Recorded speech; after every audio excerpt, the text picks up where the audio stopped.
Hello friends, welcome to ബർഫിലി. I am Robin. നമ്മൾ സംസാരിക്കാൻ പോകുന്നത് സുമതി വളവ് എന്ന് പറഞ്ഞ സിനിമയെ കുറിച്ചാണ് കേട്ടോ. ഹൊറർ കോമഡി വിഭാഗത്തിൽ പെടുത്താവുന്ന ഈ സിനിമ ഇന്ന് റിലീസ് ആയിട്ടുണ്ടായിരുന്നു. നമുക്ക് ഈ സിനിമയുടെ സ്റ്റോറിയെ പറ്റി പറയുകയാണെങ്കിൽ, ഒരു ഗ്രാമം, അവിടെ സുമതി വളവ് എന്ന് പറയുന്ന ഒരു സംഭവമുണ്ട്. ഈ വളവ് കടന്ന് രാത്രി സമയങ്ങളിൽ അങ്ങോട്ടോ ഇങ്ങോട്ടോ യാത്ര ചെയ്യാൻ പറ്റില്ല. പിന്നെ ഈ സിനിമയിലെ മെയിൻ ലീഡ് ചെയ്തിരിക്കുന്ന അർജുന അശോകൻ ചെയ്ത കഥാപാത്രത്തിന്റെ ഒരു പ്രണയം, അദ്ദേഹത്തിന്റെ ഒരു ഫ്ലാഷ് ബാക്ക്, അതിലുള്ള ഒരു ചെറിയ ഇഷ്യൂ, അങ്ങനെ നാട്ടിലെ കുറച്ച് പ്രശ്നങ്ങളൊക്കെ ആയിട്ട് നീങ്ങിക്കൊണ്ട് പോവുകയാണ്. എല്ലാവരുടെയും മെയിൻ ആയിട്ടുള്ള ഒരു ഇഷ്യൂ ആണ് ഈ സുമതി വളവ്. രാത്രി സമയങ്ങളിൽ അതിനെ യാത്ര ചെയ്യാൻ തന്നെ അത്ര എളുപ്പമുള്ള കാര്യമില്ല. അവിടെ ഒരു എന്താ പറയാ, അവിടെ ഏതൊരു ദേവതേനെയോ അല്ലെങ്കിൽ ആത്മാവിനെ അവരവിടെ കാവൽ ദൈവമായിട്ട് നിർത്തിയിട്ടുണ്ടെന്ന്.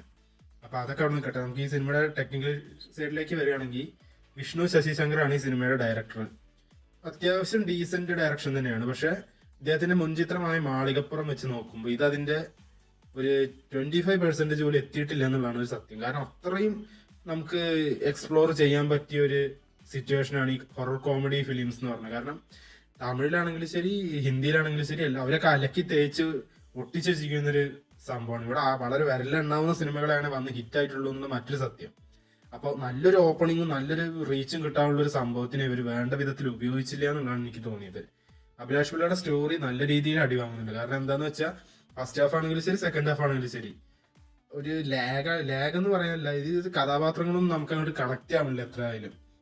ഈ ഇന്റർവെല്ലിന് മുന്നേ നമ്മുടെ സിദ്ധാർത്ഥ് ഭരതനും അദ്ദേഹത്തിന്റെ വൈഫായി ശിവത അഭിനയിച്ചിട്ടുണ്ട്. അവർ രണ്ടുപേരുടെ ഒരു ഇഷ്യൂ, ഒരു കോൺഫ്ലിക്റ്റ് വരുന്നുണ്ട്. അതിനുവേണ്ടി ഈ വളവിലൂടെ കടന്നു പോകുന്ന ഒരു സീക്വൻസ് ഉണ്ട്. അത് അത്യാവശ്യം ഒരു എൻഗേജിങ് ആയി എനിക്ക് ഫീൽ ചെയ്തു. ആ ഒരു സിറ്റുവേഷൻ ഉണ്ട്. പക്ഷെ അതിലും ഈ CG വർക്കും കാര്യമൊക്കെ വളരെ മോശമായിട്ടാണ് എനിക്ക് ഫീൽ ചെയ്തത്. ഈ സിനിമയുടെ ടോട്ടൽ CG വർക്കുകൾ എന്ന് പറഞ്ഞാൽ വിനയ സിനിമകളിലെ CGയോട് ഈക്വലി നിൽക്കും ഏകദേശം. കാരണം ഇത് കണ്ടറിയാതെ CG ആണ്, ഇതൊരു ഒറിജിനാലിറ്റി ഫീൽ ചെയ്യണില്ല എന്നുള്ളത്. പക്ഷെ മേക്കിംഗ് വൈസിൽ ഇതിൽ കളർ ടോൺ ആണെങ്കിലും ശരി, അല്ലെങ്കിൽ ഇപ്പൊ ഈ സിനിമയ്ക്ക് വേണ്ടി അവർ ഉപയോഗിച്ചിരിക്കുന്ന ആസ്പെക്ട്സ് ഒക്കെ അത്യാവശ്യം നന്നായിട്ടുണ്ട്. പക്ഷെ അവരോടായിട്ട് വരുന്ന വേറൊരു പ്രശ്നം എന്താണെന്ന് വെച്ചാൽ, ഈ കാലഘട്ടം സെറ്റ് ചെയ്യുമ്പോൾ ഈ കഥാപാത്രങ്ങളെ അഭിനയിക്കുന്ന ലീഡ് റോളുകൾക്കല്ലാതെ ഈ ബാക്ക്ഗ്രൗണ്ട് ആക്ടേഴ്സിനും ഇവർ ആ ഒരു സെറ്റപ്പ് കൊടുക്കണമായിരുന്നു. കാരണം പലരുടെ ഹെയർ കട്ടിങ് നോക്കിയാലും ശരി, 1-2 സീനിൽ ഒരു പൾസർ 150 ബൈക്ക്, അത് ഈ 90-ന് ശേഷം, അതായത് 2000-ന് ശേഷമാണ് പൾസർ ബൈക്ക് ബജാജ് കമ്പനി ഇറക്കിയത് എന്നാണ് എന്റെ അറിവ്. അപ്പൊ അതിന് മുന്നേ പൾസർ ബൈക്ക് 150 DTS എഞ്ചിന്റെ വണ്ടിയൊക്കെ ഇവിടെ കിടന്ന് ഓടിക്കളിക്കുന്നുണ്ട്. അതൊക്കെ കാണുമ്പോൾ നമുക്ക് തന്നെ ഇല്ലോജിക്കലായിട്ട് എന്താ ഇങ്ങനെ വരുന്നത് നമുക്ക് തോന്നിപ്പോകും. അതുപോലെ പാട്ടുകളൊരു കല്ലുകടിയായി തോന്നി. കാരണം അനാവശ്യമായിട്ട് കുറെ പാട്ടുകളുള്ള പോലെ തോന്നി. അതും ഒന്ന് കൺട്രോൾ ആക്കാൻ. കാരണം സെക്കൻഡ് ഹാഫിൽ 2 സോങ്സ് വരുന്നുണ്ട്. ആ 2 സോങ്സും അത്യാവശ്യം ഇല്ലാത്തൊരു സോങ്സ് ആയിട്ട് എനിക്ക് ഫീൽ ചെയ്തു. കാരണം പ്ലേസ്മെന്റ് വളരെ മോശമായിരുന്നു പാട്ടുകളുടെ. പിന്നെ ചില ജംസ്കെയർസ് അടിപൊളിയായിട്ടുണ്ട്. അവിടെ വരുന്ന പോലെ ഹൊറർ എലമെന്റ്സ് ആണെങ്കിലും ശരി, കോമഡി ആണ് വർക്കായിട്ടില്ല. ഇമോഷണൽ പാർട്ടും വളരെ വീക്കായിരുന്നു. ടോട്ടലി എനിക്ക് ഈ സിനിമ ഒരു വാച്ചബിൾ എന്ന് പോലും പറയാൻ പറ്റണില്ല. നിങ്ങൾ കണ്ടിട്ട് നിങ്ങളുടെ അഭിപ്രായം നമ്മൾ കൺവേഴ്സിൽ ഒന്ന് രേഖപ്പെടുത്തുക. ഞാൻ നെഗറ്റീവ് പറയാൻ ആഗ്രഹിച്ചതല്ല, കാരണം ഞാൻ അത്രയും ആഗ്രഹിച്ചിരുന്ന് കാണാൻ പോയൊരു സിനിമയാണ്. കാരണം എന്താണെന്ന് വെച്ചാൽ, ഇതിന്റെ ടീസർ ഞാൻ തിയേറ്ററിൽ നിന്ന് കണ്ടപ്പോൾ എനിക്ക് നല്ലൊരു കിടില ഹൊറർ കോമഡി പടം വരുന്നുണ്ട്, എന്തായാലും തിയേറ്ററിൽ പോയി കാണണം, എന്തായാലും മിസ് ചെയ്യരുതെന്നൊക്കെ വിചാരിച്ചിരുന്നിട്ട്. പക്ഷെ എനിക്ക് തിയേറ്ററിൽ പോയി കാണാൻ, ഞാൻ ട്രെയിലർ പോലും കണ്ടിരുന്നില്ലേ, അങ്ങനെ തിയേറ്ററിൽ പോയി കണ്ടിട്ട് എനിക്ക് എന്താ പറയാ, വല്ലാത്തൊരു ഡിസപ്പോയിന്റ്മെന്റ് ആവുന്നു ഈ സിനിമ. പ്രത്യേകിച്ച് ഈ ഒരു ക്രൂവിന്റെ കയ്യിൽ നിന്ന് ഇങ്ങനെ സിനിമ വരിക എന്ന് പറയുമ്പോൾ, അതിന് ഈ അർജുന അശോക് ഇതിനു മുമ്പ് രോമാഞ്ചത്തിലൊക്കെ ഒരു ഹൊറർ ടച്ച് ആയിട്ടുള്ള കുറച്ച് സീക്വൻസ് ഒക്കെ ചെയ്ത് വെച്ചിരിക്കുന്ന പറഞ്ഞാൽ അത്രയും അടിപൊളിയായിട്ടാണ്.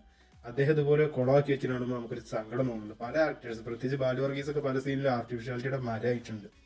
ഒരുവിധം എല്ലാവരും ഭയങ്കര ഒരു ഓവർ ദ ടോപ്പിലാണ് പോയത്. പക്ഷെ ഒന്നും കൂടെ അതിൽ വളരെ കുറച്ച് പേരുള്ളൂ. ഈ ശിവത, അതുപോലെ സിദ്ധാർത്ഥ് ഭരത്, സൈജു കുറുപ്പ്, പിന്നെ നമ്മുടെ ഗോകുൽ സുരേഷ് ഒക്കെ അത്യാവശ്യം നന്നായി ചെയ്തിട്ടുണ്ട്. ബാക്കി എല്ലാവരും മുകേഷിന്റെ മോണ്ട് ഈ സിനിമയിൽ കേട്ടോ മെയിൻ വില്ലന, എന്ത് വേസ്റ്റ് ക്യാരക്ടർ എന്നാ പറയാ. അത്രയും ബോർ പെർഫോമൻസും ഒട്ടും തന്നെ വർക്കാവാത്തൊരു, അദ്ദേഹത്തിന് ഒന്നും നമുക്ക് വർക്കാവില്ല. കാരണം ഡയലോഗ് ഡെലിവറി അല്ലെങ്കിൽ അദ്ദേഹത്തിന് നോട്ടം ഭാവക്കൊരു ആർട്ടിഫിഷ്യാലിറ്റി കൊണ്ട് ഫീൽ ചെയ്യണം. അദ്ദേഹത്തിന് പറഞ്ഞ പണിയല്ലാന്ന് പോലും തോന്നിപ്പോവും. എന്നാൽ പോലും പിന്നെ നമുക്ക് അതിൽ തോന്നിയത് നമ്മളുടെ അദ്ദേഹത്തിന്റെ പേരെനിക്കറിയില്ല, പക്ഷെ നമ്മളെ ഇതുണ്ടല്ലോ, ജോർജ് ജോർജിന്റെ സിനിമ പണി, അതിലൊരു വാറന്റ് പീറ്റർ അങ്ങനെ ഒരു ക്യാരക്ടർ ഉണ്ടായിരുന്നു. ആ ക്യാരക്ടർ നിന്നും ചുവന്ന പട്ടിൽ പൊതിഞ്ഞ ഒരു ദൂത് വന്നെത്തി. 6.5 നാഴിക അത്യാവശ്യം വാറന്റ് ഡേവി, ആ ക്യാരക്ടർ ചെയ്ത ഈ സിനിമയിൽ അത്യാവശ്യം കുഴപ്പമില്ല പോലീസ് റോൾ ചെയ്തിട്ടുണ്ട്. അദ്ദേഹം അത്യാവശ്യം നന്നായിട്ടുണ്ടായിരുന്നു. ടോട്ടലി നിങ്ങൾക്ക് ഈ സിനിമ ഇഷ്ടപ്പെട്ടു വെച്ചാൽ കമന്റ് ബോക്സിൽ ഒന്ന് രേഖപ്പെടുത്തുക. ഇഷ്ടപ്പെട്ടില്ലെങ്കിൽ അതിന്റെ കാരണം ഒന്ന് രേഖപ്പെടുത്തുക. നമ്മൾ അടുത്ത വീഡിയോ ആയിട്ട് വീണ്ടും കാണുന്നവരെ ബൈ, ഗുഡ് നൈറ്റ്.